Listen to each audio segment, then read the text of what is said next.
నాకు తెలిసిన ఒక ఆయన ఉన్నాడు, చిన్నప్పటి నుంచి పిల్లల్ని ఎంతో కష్టపడి చదివించుకున్నాడు. తిని తినక చాలా ఇబ్బందులు పడుతూ చదివించాడు. మొత్తం మీద అబ్బాయిది ఇంజనీరింగ్ పూర్తయింది, జాబ్ లో జాయిన్ అయ్యాడు. జీతం ఎంత అయ్యా అంటే 8,000. మెల్లిమెల్లిగా కంపెనీలు మారుతున్నాడు, 30,000 అయింది.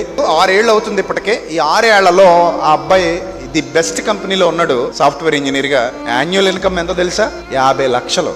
నిజం నేను చెప్పేది. వాళ్ళ కళ్ళతో సరిగ్గా ఎప్పుడు ₹1,00,000 చూసిన జీవితాలు కాదు వాళ్ళవి. అంతటి హీనమైన స్థితిలో బతికారు వాళ్ళు. అంత కష్టాలు అనుభవించి కన్నీళ్లు దిగమింగుకుంటూ బిడ్డను చదివించుకున్నాడు. ఇప్పుడు ఆ బిడ్డ మంచి పొజిషన్కి వెళ్ళాడు. సంవత్సరానికి 50 లక్షలు అంటే ఇంకా వాళ్ళ అమ్మ నాన్న కూర్చొని లెక్కెట్టుకోవడమే. ఏమనాలి ఇప్పుడు దాన్ని?